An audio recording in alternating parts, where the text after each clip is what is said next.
También tenemos una sociedad de fondos de inversión que también es parte del grupo y que se encarga de gestionar fondos de inversión, evidentemente. De mi parte, en primera instancia, eso quería mencionarles. Les cedo la palabra a doña Gabriela para que ya ahora ella sí pueda empezar con la presentación. Buenos días a todos. ¿Me escuchan? Buenos días. Sí, correcto. Sí, Gabriela, te escucho. Okay.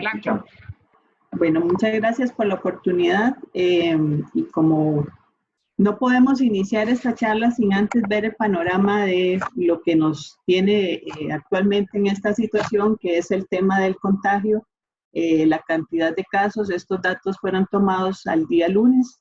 La cantidad de datos confirmados que hay alrededor del mundo, y lo que a inicios de este año parecía que no se le estaba prestando la atención debida, pues poco a poco nos ha ido introduciendo un nuevo estilo de vida. Como podemos ver ahí, la cantidad pues sí se fue propagando muy rápidamente a diferentes regiones. Y la afectación primaria o mayormente fue dándose en las principales economías del mundo.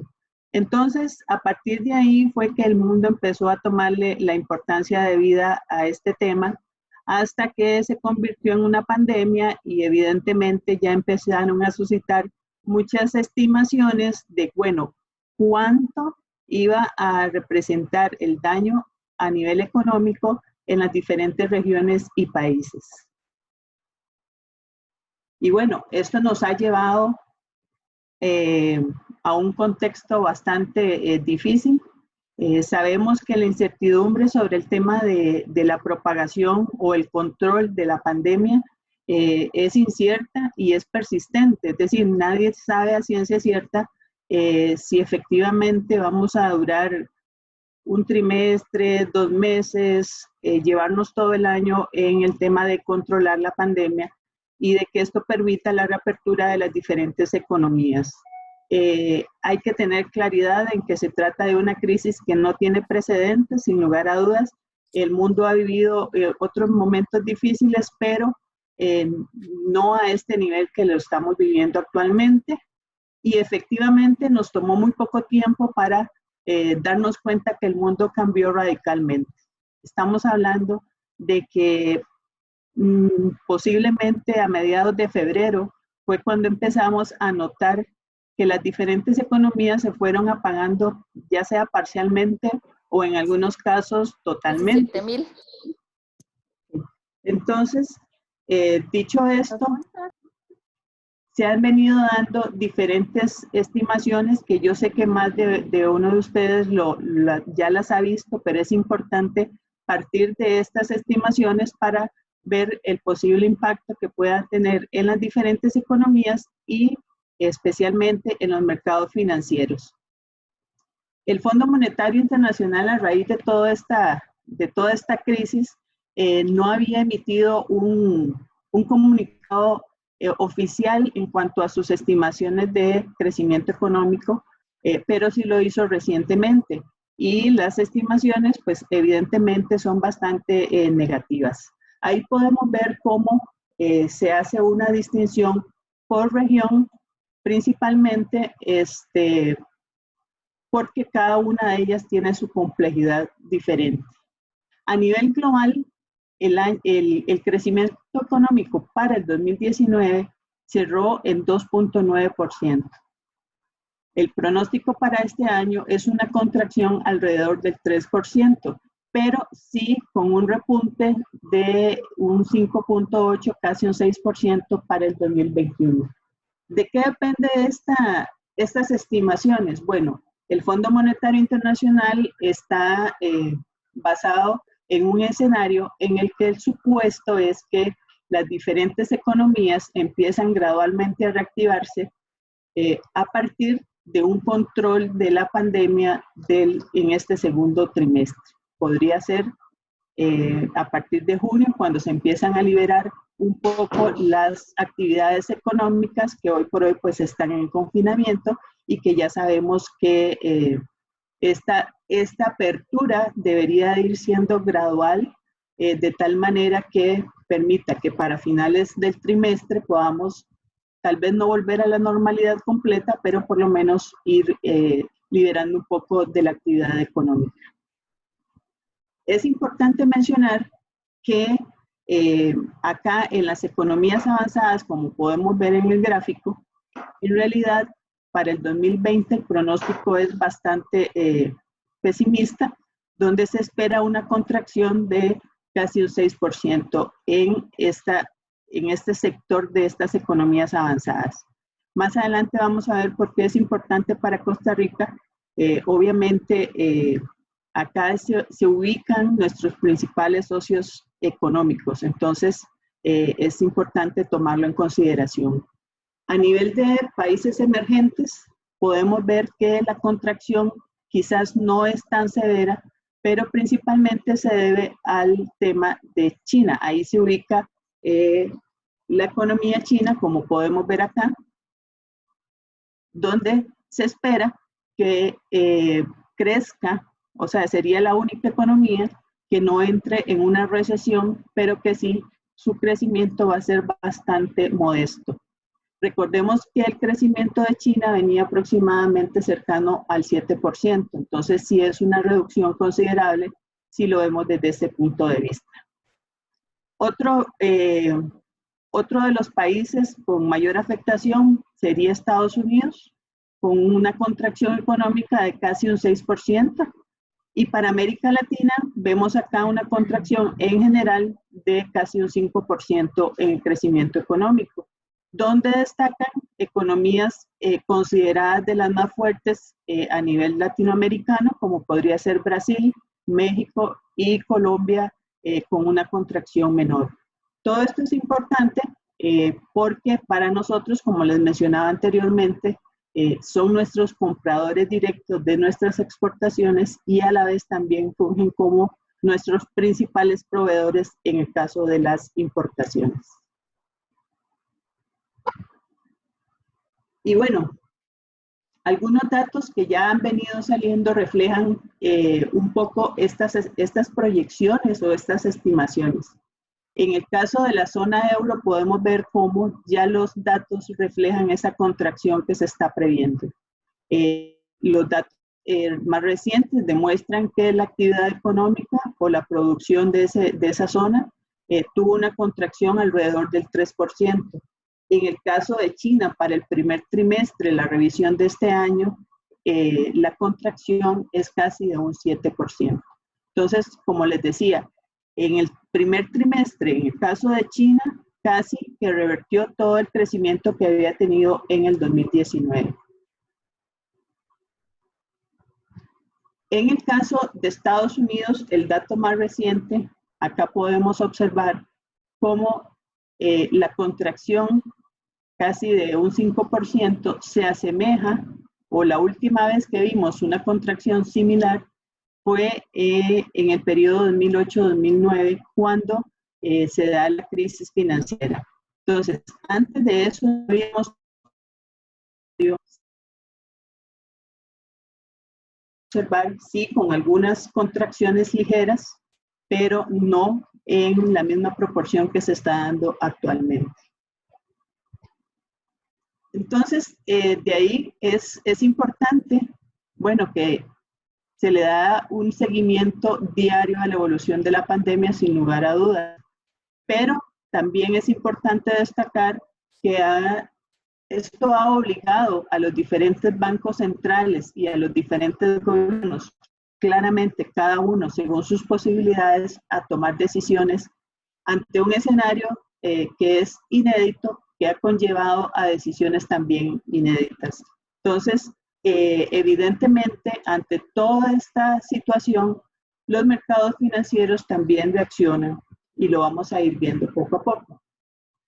Con respecto a los bancos centrales, cabe destacar que en el caso de Estados Unidos, la Reserva Federal, que es el banco central de ese país, ha venido recortando la tasa de interés o la tasa política monetaria hasta llevarla a niveles de cero. Vemos que esos niveles fueron o son los mismos que tuvimos desde la crisis financiera hasta finales del 2015. A partir del 2015 se dio un intento de ir aumentando la tasa política monetaria, pero a partir de 2019 ya la economía estadounidense venía mostrando quizás alguna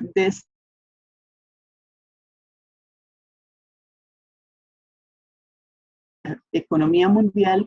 La Reserva Federal venía haciendo sus recortes paulatinos de tasas. Sin embargo, con todo este tema de la pandemia, vemos acá cómo hubo recortes drásticos en cuanto a la tasa política monetaria. El objetivo, evidentemente, es darle un impulso a lo que ya sabemos que podría pasar, el tema de la recesión. Pero no solo la Reserva Federal ha estado actuando. Por ejemplo, el Banco Central Europeo ya a nivel de recorte de tasas de política monetaria le quedaba muy poco espacio porque ya ellos en su complejidad propia ya venían creciendo a niveles muy pobres. Por lo tanto, ya el Banco Central Europeo se había visto obligado a mantener las tasas en cero y en algunas de las diferentes tasas, inclusive tasas negativas. Entonces, el espacio que tiene el Banco Central Europeo en cuanto a recorte de tasas es todavía menor que con respecto al Banco Central estadounidense. El mismo caso es para Japón. Japón también. Recordemos que la economía japonesa también venía en un crecimiento bastante pobre y por lo tanto se habían visto obligados a mantener las tasas inclusive negativas. En el caso de China, vean cómo efectivamente se da un periodo de estabilidad de tasas de política monetaria, pero con la crisis efectivamente también tienen que tomar la decisión de hacer recortes de su tasa política monetaria. Entonces, en resumen, vemos que los bancos centrales a nivel internacional y de las principales economías han estado actuando con la herramienta primaria que tienen, que es las tasas de política monetaria hacia la baja, inclusive en cero.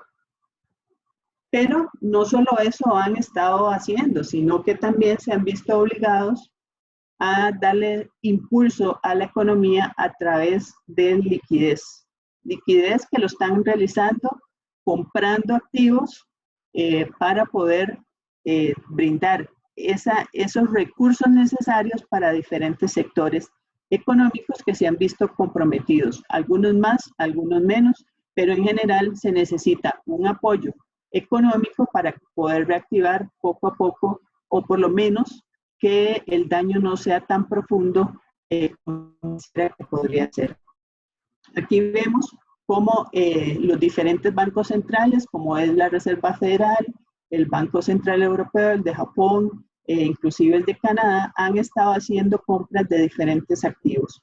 Vemos acá el volumen de compras que traíamos desde el 2008 y sin lugar a dudas, pues estos montos en realidad son muy superiores incluso al promedio de lo que veníamos teniendo.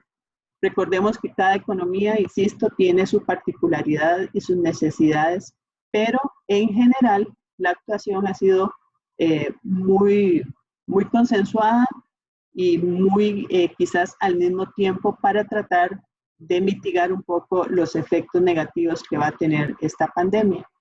Algunas estimaciones sugieren que los balances de los bancos centrales a través de estas compras de activos inclusive podría superar los 6 trillones de dólares en los balances de estos bancos centrales. Entonces, como podemos ver, sí los bancos centrales con las herramientas que ellos tienen han estado interviniendo. Recientemente el presidente del Banco Central estadounidense mencionó que el compromiso se mantiene por parte de la Reserva Federal de estar inyectando estos flujos hacia la economía para tratar de que el riesgo no sea mayor en cuanto a la economía. De ahí que al inicio se venían dando compras de activos, digamos que de mayor calificación, ¿verdad?, crediticia, y ya en los últimos días se está comprando por parte del Banco Central, inclusive en un universo de bonos de baja categoría. Entonces, eso lo que nos deja ver es efectivamente el riesgo que esto implica y que están considerando que el riesgo podría ser de mediano plazo o inclusive más allá del mediano plazo. Entonces los bancos centrales están previendo esta situación y en el caso de Estados Unidos, el Banco Central está casi que obligado a estar recomprando bonos de una categoría que antes nunca lo había hecho. Entonces es importante también tomarlo en cuenta. Y es que, bueno, hemos visto en los últimos días cómo el tema del desempleo en Estados Unidos evidentemente tiene un panorama bastante negativo. En las últimas 6 semanas, 30 millones de personas han solicitado subsidio por desempleo. Hoy casualmente salió un dato de empleo que lo realiza es una encuesta privada, pero sí se da, digamos que es muy referente, el mercado le presta mucha atención y evidentemente es bastante confiable. En este caso se muestra una destrucción de casi 20 millones de empleos en solo el mes de abril. Entonces, esto nos da un panorama de lo que realmente se está viviendo, principalmente en Estados Unidos, que es donde tenemos mayor relación en cuanto al mercado financiero desde Costa Rica. Entonces, es importante, este viernes se espera el dato de empleo ya general por parte de Estados Unidos, del gobierno, y donde se estima que evidentemente pues el dato va a ser bastante contundente, bastante negativo. Aún así, con todo esto, estos son los casos diarios que se van sumando y vemos cómo efectivamente pareciera que poco a poco ha ido disminuyendo esta situación. Estos contagios diarios pareciera que van siendo cada vez menor, de una forma diferenciada por región, por país, evidentemente, pero que al final, de alguna manera, le ha traído alguna tranquilidad relativa a los mercados financieros. Ya se ve con quizás un poquito más de optimismo el hecho de que diferentes países ya están hablando de una apertura parcial de las economías, diferentes sectores, pero bueno, el tema aquí es que esa apertura parcial podría ser de una manera intermitente en el sentido de que al ir abriendo y disminuyendo el confinamiento, podría representar un riesgo que nos lleve a incrementar nuevamente estos casos diarios de contagios, lo que podría provocar una reversión de esa apertura y evidentemente con un daño muchísimo mayor a las diferentes economías. Entonces, no hay consenso de si efectivamente es el momento para ir abriendo poco a poco las economías y como vimos, hay un escenario base en que se supone que las economías podrían a partir de junio o a partir de este trimestre ir volviendo a la normalidad. Sin embargo, si esa situación de apertura nos conlleva a un nivel o a los niveles, como vemos aquí, máximos de casos diarios, podríamos ver fácilmente cómo reversar y volver a un confinamiento que sin lugar a dudas traería mayor.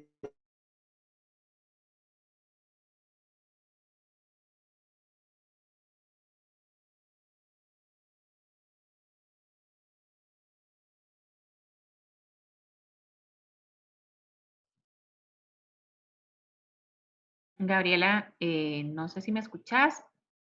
Hola. O no sé si tengo también ahí a don Freddy. porque perdimos la señal de doña Gabriela.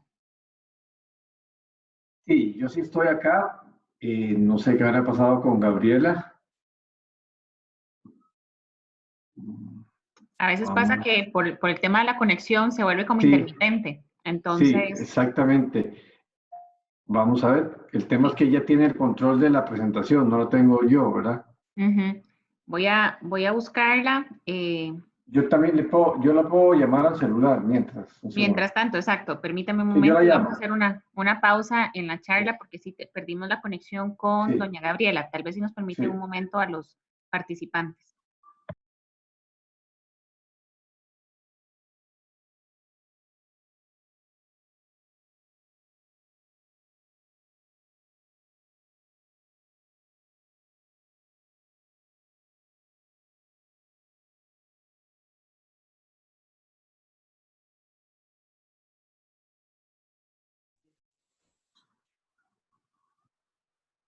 A través.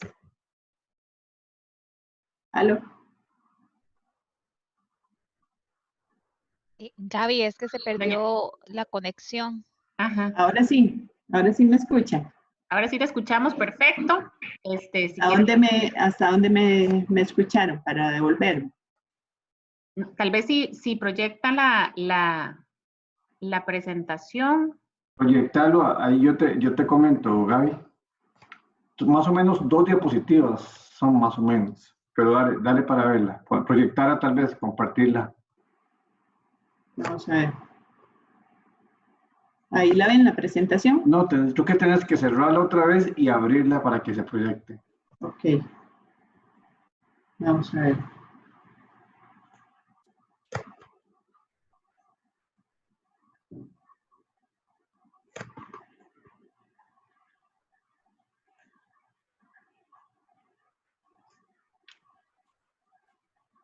Exactamente ahí. Ahí me quedé. De ahí, pues. Ok.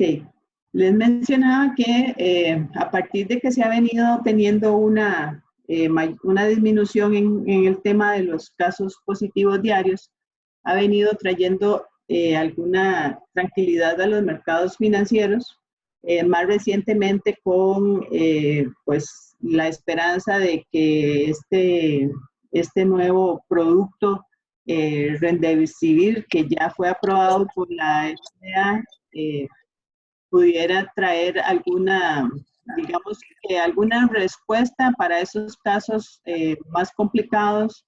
Y bueno, diferentes farmacéuticas que ya también trabajan de forma acelerada para buscar una posible vacuna. Todo esto en realidad ha venido a darle alguna tranquilidad o respiro a los mercados financieros.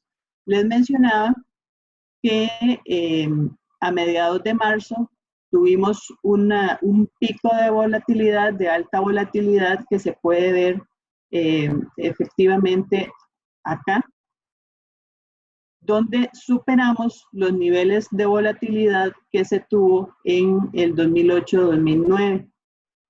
A raíz de esta situación de menores casos, vemos cómo se ha venido disminuyendo esta volatilidad. Es importante mencionarles que este VIX es un índice que mide justamente el pánico que hay en los mercados ante diferentes crisis. Acá podemos ver la crisis financiera y evidentemente la crisis actual. Entonces, este pánico, lo que ha sucedido es que los inversionistas, ante toda esta situación, han estado buscando un refugio seguro en activos así denominados refugios, como son los bonos del tesoro. Estos gráficos nos muestran los rendimientos de esos bonos que emite el gobierno estadounidense. En el caso de bonos de muy corto plazo, vean los rendimientos que inclusive son a tasas negativas. Es decir, los inversionistas, ante la duda, ante la incertidumbre, lo que han optado es por comprar bonos del tesoro de muy corto plazo, llevando rendimientos inclusive negativos. Esto lo que quiere decir es que en vez de que el gobierno estadounidense le pague a un inversionista, el inversionista le paga prácticamente al gobierno por mantenerle los recursos a salvo. Otra parte de inversionistas han optado por estar con la liquidez en la mano. Entonces, esto lo que nos demuestra es el tipo de incertidumbre que hay a nivel de mercados financieros. Por acá podemos ver otras referencias de bonos de Estados Unidos que, insisto, son considerados refugios en momentos de crisis, y vemos cómo los rendimientos a 2 años, por ejemplo, andan en 0.21%. Menos de un 1% están pagando esas inversiones. En el caso de un tesoro de 10 años, igual 0.61%. Estamos hablando de un vencimiento de 10 años, pagando menos de un 1%, y solo en el caso del bono de 30 años, que está rindiendo por encima del 1 o cercano a 1.20%. Entonces, esto lo que nos demuestra es la incertidumbre que hay a nivel de los mercados financieros. Y hemos visto cómo a nivel de mercados emergentes, recordemos que aquí tal vez hay un universo que quizás es un poquito con menor calificación, como por ejemplo los grados de inversión. Digamos que dentro del universo de mercados emergentes son buenas calificaciones, igual tuvieron un impacto en el spread que tienen con respecto a estos bonos del tesoro que les mencionaba anteriormente. Vemos que en la crisis del 2008, ese spread superó los 600 puntos base. En este caso no fue así, pero sí, sin lugar a dudas, creció de manera importante, se amplió de una manera importante. Con respecto al universo de bonos con una baja calificación, denominados high yield, el efecto fue igual. Vean cómo efectivamente ese spread se amplió de una manera considerada. Y es eso, o sea, la gente que tenía este tipo de bonos lo que hace es venderlo, presiona el precio hacia abajo, y por ende tienden a subir los rendimientos de estas deudas. También hubo un refugio en monedas fuertes, como es el caso del dólar, por ejemplo. Vimos una apreciación, un fortalecimiento de la moneda del dólar. Igual para el yen, que es la moneda japonesa, no así para las monedas emergentes que son consideradas más débiles. Y bueno, a nivel de mercado accionario, recordemos que el mercado accionario, en este caso el estadounidense y particularmente el S&P 500, es un reflejo claro de la economía estadounidense porque está compuesta por las principales 500 compañías, las más importantes. Este índice agrupa esas compañías y dependiendo de su desempeño, así es el desempeño del índice. Entonces, este índice es un reflejo del comportamiento de la economía estadounidense en este caso, pero en general los mercados accionarios tienden justamente a ser ese reflejo de la salud de la economía de ese país donde se concentran. Particularmente, hablando de este índice del S&P 500, podemos ver que está compuesto o agrupado por diferentes sectores, y claramente hay sectores que no han sido inmunes, sino que se han visto perjudicados en una menor proporción por su actividad. Y es claramente, por ejemplo, el sector de salud, que ha caído menos, el sector de tecnología, el consumo discrecional, por ejemplo, el consumo básico, no así la parte industrial, la parte financiera y de energía, que evidentemente reflejan toda esta problemática que hemos estado viviendo. Sector salud se ha visto apoyado por toda esta expectativa de descubrir una vacuna, un tratamiento, Y en el caso de la tecnología, evidentemente porque el hecho de estar todos en la casa y demás, el tema de la tecnología ha sido muy importante. Vean que si no, este tipo de reuniones no se podrían estar realizando si no fuera porque hay un sector tecnológico que promueve o que nos da la opción de tener software, aplicaciones, etcétera, que evidentemente hoy por hoy han sido muy importantes. En el caso de los bancos y la energía, los bancos sabemos la problemática que podrían tener por esta paralización de la economía, un crecimiento de los impagos, por ejemplo, el tema de que las tasas en cero, por su naturaleza, al sector financiero no los apoya o no los beneficia. Y en el caso de la energía, recordemos, y más adelante vamos a ver el tema del petróleo, cómo ha estado también bajo presión. De tal forma que esa volatilidad que les mencionaba anteriormente, la hemos visto acá en cambios. Estos son los cambios porcentuales diarios de la actividad del índice del S&P, y vemos cómo a mediados de marzo, o prácticamente en marzo, hemos tenido cambios muy bruscos, ya sea hacia el alza o hacia la baja, pero que poco a poco han venido cediendo un poco, y quizás esos cambios no han sido tan bruscos en los recientes días pasados. En el caso del petróleo que les mencionaba anteriormente, recordemos que hace unas semanas inclusive se vieron las noticias donde llegó a negociarse precios negativos. Hay que ser muy claros que prácticamente esto se dio más que todo en el mercado norteamericano, ese efecto negativo, no tanto así para la referencia Brent, que es la utilizada en Europa. Pero aún así, para poner en contexto esto, es claro que el precio del petróleo se ha visto afectado por esta menor demanda que ha habido, por el confinamiento, por toda esta cuarentena en la que ha entrado el mundo, y evidentemente al haber menor demanda, efectivamente el precio tiende a caer.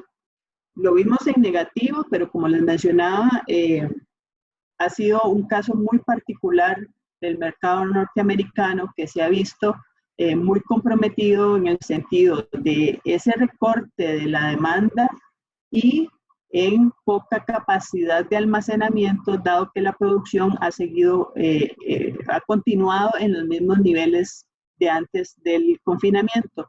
Entonces, se juntaron una demanda que va hacia abajo y una poca capacidad de almacenamiento. Adicionalmente, en este mercado intervienen inversionistas que por su naturaleza ellos no requieren el producto como tal, simplemente es un instrumento para invertir. Por ende, cuando estos contratos que se negocian, hay referencias mensuales, cuando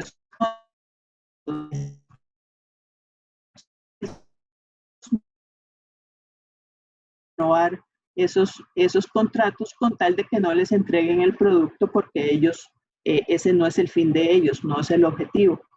Entonces se conjuntaron muchas cosas, un vencimiento importante de contratos, una demanda hacia la baja y una poca capacidad de almacenamiento. Eso provocó una contracción y una venta masiva, principalmente de estos fondos, hasta llevar los precios incluso negativos. Pero poco a poco se ha ido volviendo a la normalidad una vez que restamos la presión de renovación de esos contratos. Inclusive algunos fondos han estado cambiando un poco su estrategia y ya no se ven obligados a solo invertir en contratos de muy corto plazo, sino que también han tenido que irlo haciendo en próximos contratos de este año, por lo que ha relajado un poco la presión de esas renovaciones. Pero la parte fundamental, que es la demanda, sin lugar a dudas, está ahí. Desde el 13 de marzo a la fecha, el consumo de petróleo ha caído en Estados Unidos, solo en Estados Unidos, casi un 30%. Entonces, evidentemente vamos a tener un precio de petróleo presionado hacia la baja, en el tanto mantengamos el confinamiento o que las economías continúen pausadas. Y bueno, esto es un poco el escenario a nivel internacional que hemos estado teniendo. Aquí la parte importante o una de las claves es la apertura, el momento de esa apertura de las diferentes economías a nivel internacional que poco a poco nos vayan dando una señal de que efectivamente se están dando en un momento idóneo, que no vamos a tener una reversión y que efectivamente vaya a ser de una manera sostenida y no de una manera intermitente como podría ser. En el caso de Costa Rica, la situación no es muy diferente. Todos sabemos lo que hemos estado viviendo. Sabemos cómo han estado reaccionando igual el Banco Central y el gobierno. Lo diferente es pues nuestra capacidad a nivel de finanzas que tenemos para hacerle frente a esta complejidad, pero sí hemos tenido reducción igual en la tasa política monetaria por parte del Banco Central, algunos estímulos de financiamiento, reducción del encaje mínimo legal. El Banco Central ha estado interviniendo en mercados de liquidez, tiene la autorización para comprar títulos del Ministerio de Hacienda en mercado secundario a nivel bursátil. Y por parte del gobierno, pues conocemos los diferentes programas de subsidios que están ahí en la mesa. Los datos a nivel económicos todavía no reflejan este impacto negativo que va a tener toda esta cuarentena. Ahí podemos ver cómo veníamos creciendo a febrero, que eran los últimos datos que teníamos, cercanos al 2.7%. Si bien es cierto, es un crecimiento modesto, pero si partimos que en mayo del 2019, vean dónde crecíamos, en realidad había sido una recuperación que nos llenaba de optimismo de alguna manera. Sin lugar a dudas, no demuestran, digamos, este escenario que estamos viviendo, pero sí las estimaciones. El Banco Central y el Fondo Monetario Internacional han hecho sus estimaciones hacia la baja, evidentemente, en el crecimiento económico para el 2020, pero una recuperación igual en el 2021. Entonces, se estima una contracción económica para el 2020 cercana al 3.6%. Vean que en este gráfico es interesante que esa contracción no se veía, sino desde 1981, donde hubo una contracción cercana al 7%. ¿Cómo afecta a las diferentes industrias? Bueno, este era el escenario, la foto que teníamos antes, o a febrero del 2020, donde ya algunos sectores mostraban una debilidad y otros venían con alguna ligera recuperación, como era el tema del comercio, por ejemplo, no así la construcción, que ya venía comprometida. El turismo venía creciendo de una manera, digamos que muy positiva, pero bueno, este es el escenario actual, las previsiones que tiene el Banco Central a nivel de industria. Claramente, el sector turismo, a través de la hotelería y restaurantes y demás, se estima una contracción cercana al 27%, y en general, algunas con alguna implicación mayor, como es el caso de construcción, también como es el caso del comercio, evidentemente, inclusive transporte, y bueno, en general, vean que casi todos los sectores se ven bastante afectados, pero sin lugar a dudas, hotelería y restaurante es el que tendría mayor afectación. Les hablaba un poco que a nivel de importaciones y exportaciones, pues nos íbamos a ver afectados de una manera directa por el comportamiento de economías de países desarrollados, porque evidentemente aquí podemos ver En el caso de las exportaciones, Estados Unidos representa el 42% digamos, es nuestro comprador primario. Y para el caso de las importaciones también representa el 38% en esa composición de importaciones. Entonces, evidentemente, el que se reactiven estas economías o en qué momento, cuánto más podría durar esa reactivación, tiene una implicación directa.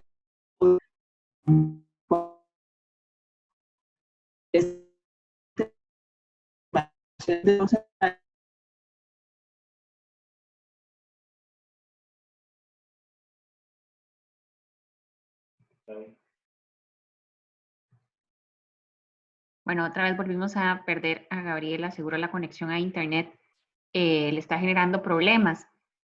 No sé si tal vez don Freddy puede continuar con las últimas proyecciones que está hablando doña Gabriela, o no sé si Natalia también nos puede ayudar. Ok, no, en realidad, como estaba mencionando Gabriela, mientras ella retoma la posibilidad de ingresar, solo que perdimos la imagen. Permítame, ya voy a tratar de conectarla. Ok, perfecto.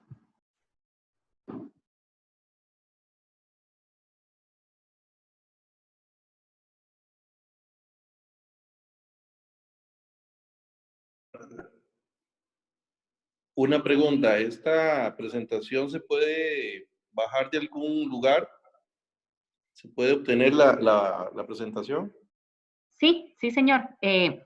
Como bueno, a un inicio, los que no se habían todavía conectado, la presentación esta me la pueden solicitar al correo de mercadeo@cicr.com, que está ahorita en el chat. Igual ahorita se los vuelvo a mencionar.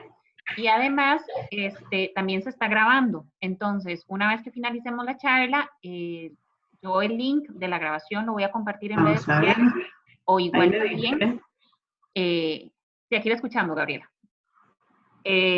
O también me la pueden solicitar a través del correo para que la puedan tener. Ahora sí, Gabriela, puede continuar. Listo. Bueno, ahí las disculpas del caso por el tema del internet.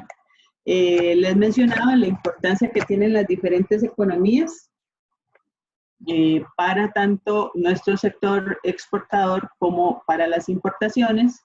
Y vemos ahí el desglose de nuestros principales socios comerciales, como es el caso de Estados Unidos, como es el caso de Centroamérica, de la Unión Europea, por ejemplo. Y en el caso de las importaciones, Estados Unidos, que representan 38%, en el caso de China y la Unión Europea, son porcentajes importantes para el sector exportador y para nuestras importaciones. En términos de inflación, en realidad les mencionaba que como vemos este confinamiento, evidentemente nos contrae la demanda doméstica y evidentemente podríamos tener una inflación que no muestre cambios muy importantes, y además sumemos el tema del petróleo. Recordemos que uno de los principales elementos que intervienen en el tema de la inflación es el costo del petróleo. Entonces, si tenemos un petróleo hacia la baja y un petróleo o una precios de combustible que no van a variar en los próximos 3 meses, pues no deberíamos de tener una afectación en ese sentido. Por lo tanto, se estaría previendo que el tema de la inflación se mantenga digamos que en los niveles inferiores del rango meta del Banco Central, que recordemos que está en 3 más menos 1. Es decir, podría andar entre 2% y un 4%, y ahí estaría, se sentiría cómodo el Banco Central si se manejara en ese rango. Pero, como les mencionaba, Vean acá los datos recientes, en realidad ni siquiera se alcanzaba el 2% en condiciones normales. Sumémosle a esto toda esta paralización de la economía, pues por ende podríamos tener un dato que inclusive venga hacia la baja. Con respecto al tipo de cambio, hemos visto, a diferencia de la filmina donde les mostraba el tema de las monedas, diferentes monedas de países emergentes han estado presionadas, es decir, han tenido devaluaciones. En el caso de Costa Rica, podemos ver que al contrario ha habido una ligera apreciación en la moneda, es decir, en el colón. ¿Por qué podemos ver una apreciación? Bueno, hay factores a favor y hay factores en contra. Hemos tenido pues una menor demanda quizás del crédito en dólares, pero no solo en estos días, sino que ya veníamos con alguna desaceleración en el crédito, sobre todo en moneda extranjera. Lo que hace es quitar presión al tipo de cambio. Del otro lado, podríamos tener también un menor costo de esa factura petrolera por los cambios que vimos hacia la baja en el precio del petróleo, y también podríamos ver una menor demanda producto de que empresas compradoras normalmente de dólares pues no lo han estado haciendo. Sin embargo, el lado contrario es, vamos a tener un flujo de dólares vía todos estos créditos que se han estado aprobando por entes internacionales para el gobierno de Costa Rica, y quizás un banco central que no quiere ver cambios abruptos, por lo tanto ha estado quizás interviniendo de alguna manera en el MONEX, que es el mercado mayorista en este caso para el intercambio de monedas, y por ende, por ahí podríamos ver alguna estabilidad, pero sí hay que tener claridad de que en los próximos meses vamos a tener menores divisas que normalmente se obtienen a través de la actividad del turismo, por ejemplo, o de diferentes actividades, inclusive de la inversión directa extranjera que no se está dando y que las estimaciones es que van a estar hacia la baja. Y por ende ese flujo que naturalmente Costa Rica tenía de dólares, pues podría haberse recortado. Entonces, hay factores, como les mencionaba, que influyen a favor de una apreciación, pero por el otro lado tenemos que ser conscientes de que la generación natural de los sectores que normalmente obtienen divisas o que traen divisas hacia el país, pues no se estaría dando por lo menos en los próximos meses, hasta que volvamos un poco a la normalidad y empecemos a tener un mayor dinamismo en la economía. Les mencionaba la actividad o la actuación que ha tenido el Banco Central en cuanto a la tasa política monetaria, y evidentemente ahí lo podemos ver, producto de esa pérdida de dinamismo que había tenido la economía desde el 2019, como podemos ver, el Banco Central ya venía haciendo recortes, ajustes en su tasa política monetaria, pero sin lugar a dudas lo ha hecho de una manera más agresiva en los últimos meses. Vean acá, hasta llegar a una tasa de política monetaria que nunca antes se había visto a esos niveles. Y por ende, la tasa básica que se debería reflejar estos movimientos en esta tasa, pues sí, evidentemente también ha venido haciendo ese ajuste hacia la baja, y con las implicaciones que sabemos, principalmente para esos créditos que están referenciados con la tasa básica, pues debería de haber una flexibilidad ahí en cuanto al tema de cuotas y demás, y justamente es uno de los objetivos que se traza el Banco Central cuando hace estos recortes de política monetaria. Una tasa de desempleo que de momento no tenemos una estimación oficial de a cuánto podría llegar, pero que los últimos datos, pues evidentemente ya teníamos un desempleo, una tasa bastante alta. Algunas personas sugieren o especulan que este desempleo, esa tasa podría llegar inclusive a un 20% en este año, pero oficialmente o de algún ente oficial no hemos tenido una estimación al respecto. Pero claramente sabemos que con toda esta situación el desempleo va a subir de una manera considerada. Y para ir finalizando el tema del resultado de los datos del déficit fiscal del gobierno, pues evidentemente siempre han sido nuestro principal riesgo y en este momento no es la excepción.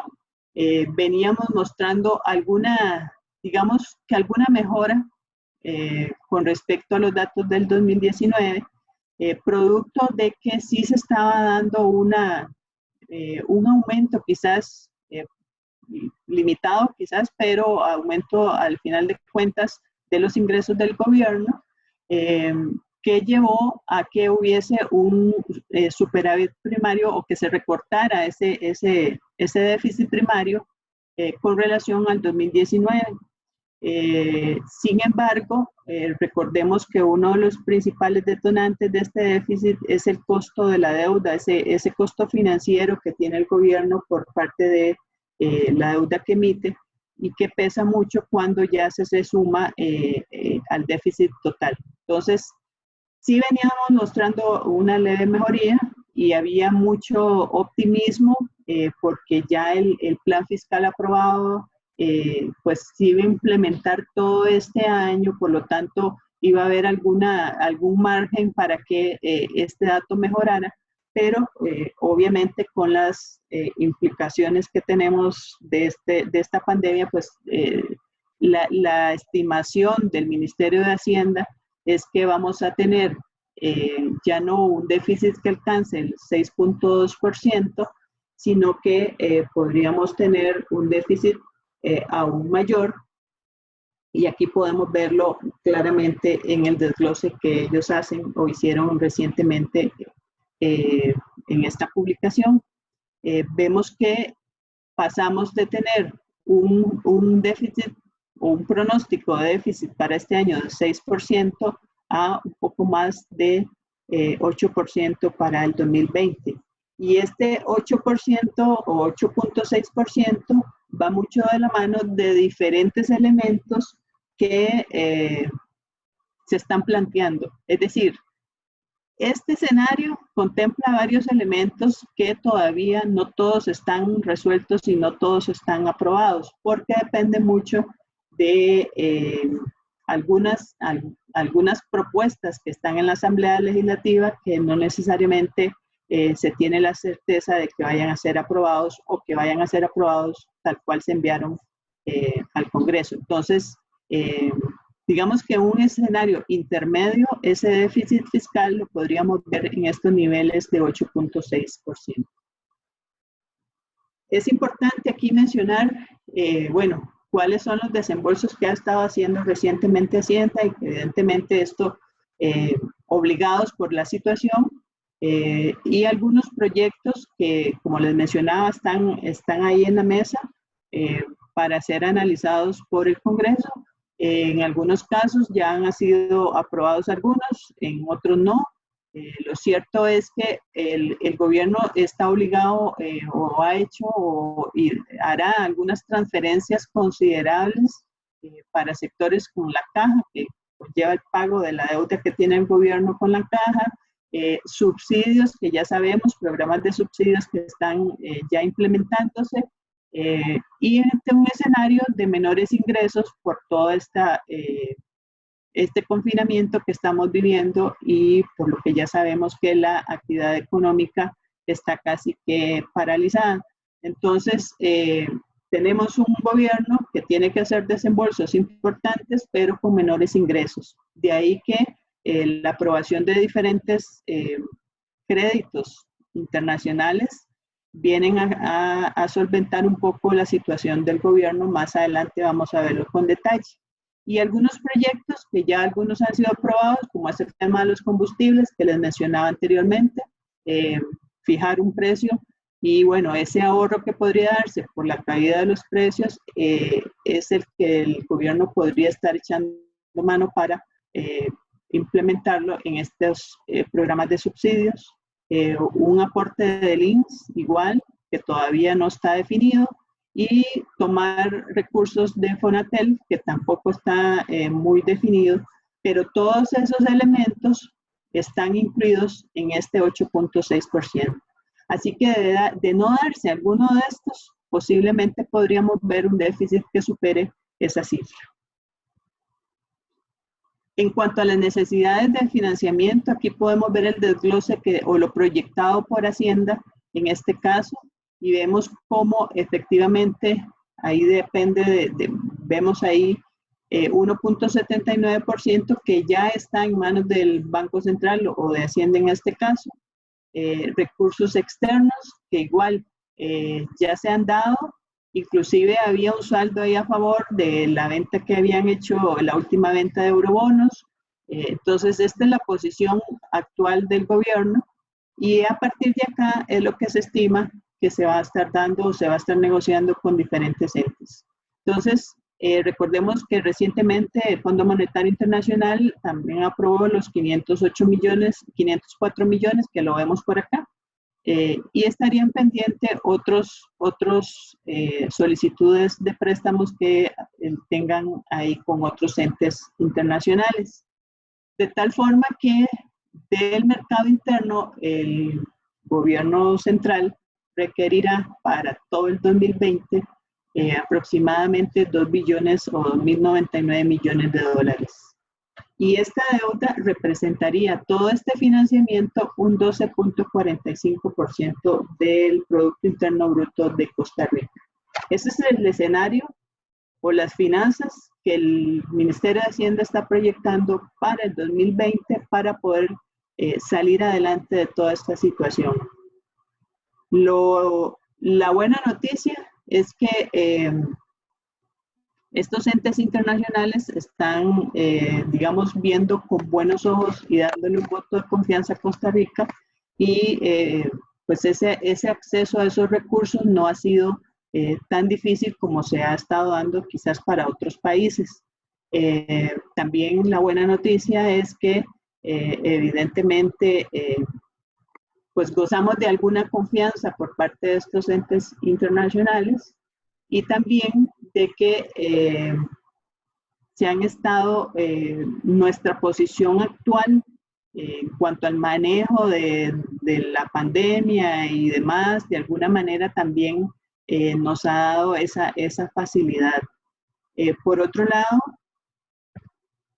vemos acá alguna flexibilidad en cuanto a los vencimientos que tiene el gobierno para este año, donde sí podemos ver que quizás la mayor presión la podría tener para finales del 2020, pero digamos que a partir de mayo, vean acá, son montos, digamos que relativamente bajos de vencimientos, por lo que le quita quizás un poquito de presión en este caso al gobierno, pero también ser claros que sí tiene de momento tiene una base importante para hacerle frente a estos vencimientos con todos estos recursos que han estado teniendo en los últimos días.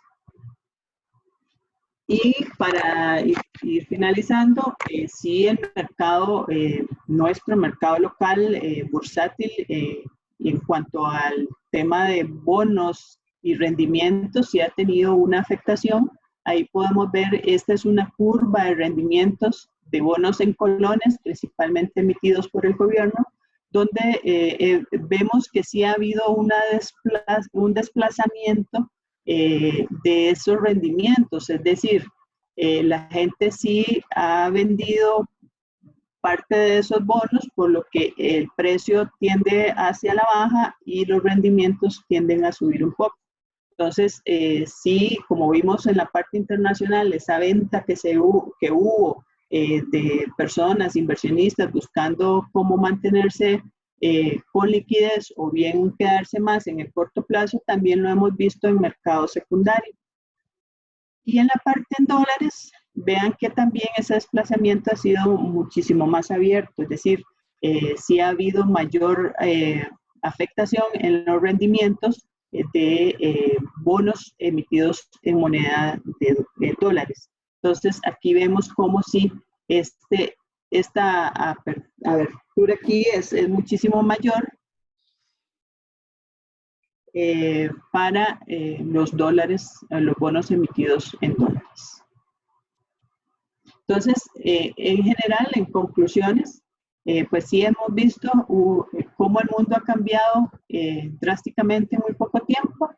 Les mencionaba, estamos experimentando una situación inédita y por lo tanto las medidas que se están tomando y las que se podrían tomar también van a ser inéditas. ¿Y de qué dependerá la eventual reactivación económica? En primera instancia, de la apertura parcial que se pueda ir dando de las diferentes economías, tanto internacionales como la nuestra, y que sea de una manera sostenida, no de una manera intermitente, y que obviamente también se va a requerir de la ayuda de los principales bancos centrales de afuera, los desarrollados, y obviamente a lo interno de nuestro Banco Central y de los gobiernos, en definitiva, con planes de estímulos y demás. Entonces, para finalizar, pues reiterarles el agradecimiento por el espacio y bueno, el panorama pareciera no ser tan optimista, pero sí hay elementos que rescatar, como es, desde mi punto de vista, un gobierno, en el caso de Costa Rica, que de momento pues pareciera estar haciendo las cosas correctas de una manera en cuanto a su capacidad. Estamos bien posicionados todavía con respecto a entes internacionales que nos podrían brindar la mano de ser necesario.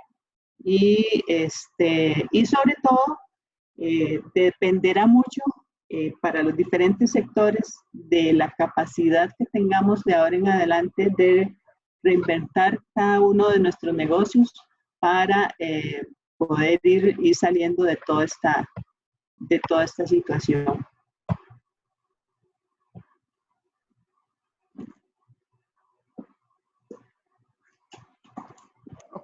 Ya con esto finalizamos, ¿verdad, doña Gabriela? Correcto, con esto finalizamos.